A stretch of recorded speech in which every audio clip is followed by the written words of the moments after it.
Bloomfield Hills, Michigan. So another very interesting case. This is a nice 47-year-old patient comes to me with a set of implants, two of which the first one was in 2001 saline, and then she ended up having them removed in 2008 and ended up getting silicone implants. So as you will see down here, you have what is end block removal on the right side. I cut out the excess skin. Full thickness. This really helps with the contouring, the pseudo lift, and kind of help mobilizes the breast tissue up medially and superiorly. So as soon as I go in, I encounter what is this suture material. And looking at it, this is a proline suture right here, and you can see it winds all the way around. As you can see, if I go like this, and you know what's interesting is it's in the close proximity to the implant. And it is a nice sized one, so what I'm going to do is I'm going to see if I can cut it out. And the other thing is she had from history what is allergy. See, if I pull on this, you can see how it pulls on the tissue around. So you can see how much stress it can put right on the implant, which is right next to it. So I'm going to cut this out, and I'm going to spread this out. So end block, the gold standard, below the muscle, silicone implant from 2008 silicone. So I'm going to cut this open and we'll see what this is. This is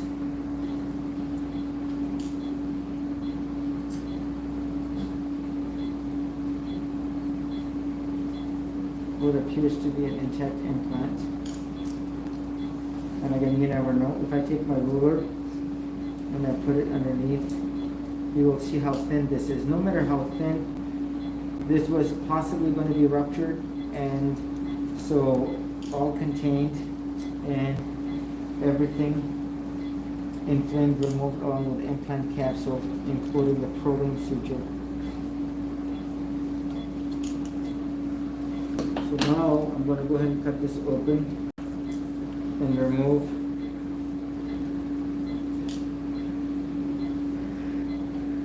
not much thickness here. This is your Mentor 450 intact implant and block. As you will see clearly, there's allerderm that was used. Suture material here, as you can see, a piece of it.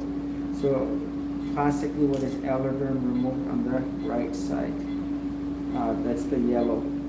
And you can see how thin the capsule is. You can see my green glove, but it is, as you can see, not gone through. And this is why this is the end block. And you can see some areas relatively very thin. So, foreign material, allerderm, foreign material, the suture. What I'm going to do is I'm going to normally just send this with the patient so that she can see. And again, classic presentation of what is out there. Now I'm going to remove my top sterile glove, and I have a second glove sterile underneath. Left side complete, total capsulectomy completely done. I didn't find any suture or anything like this on this side. And if I go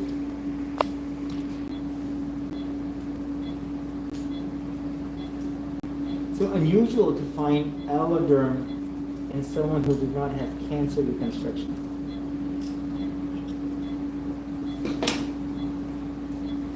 So if I remove this,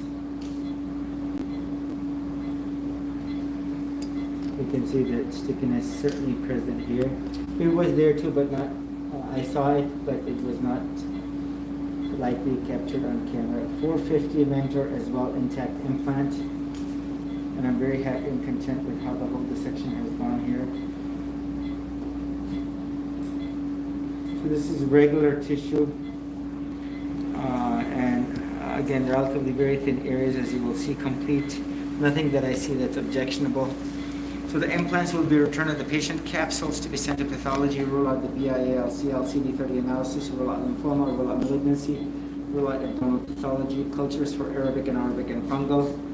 And most importantly, we'll see how the patient does post-op. The right side was literally super glued to the chest. The most important thing is to see the video of the chest wall showing complete removal of the capsule plus the implant plus all inflamed tissue. The chest literally had concaved inward with the implant sitting tight on the ribs, and the ribs are always remodeling, and you will see a nice contour deficit. Over time, her ribs are going to expand out, and that in itself will add some contour enhancement of the chest breast area. As she works out, she's going to add 10, 15, 20% muscle mass to her chest, recurl of the skin, with the excess skin gone, fluffing effect of the breast tissue. Remember, the whole dissection was done below the muscle. The breast tissue above was not touched at all by me. And so we'll see how that breast tissue overall will expand as there is no implant in the proximity of the breast tissue, and now the breast tissue will have a chance to kind of fluff out, if you will. This is Dr. Khan, Executive Plastic Surgeon.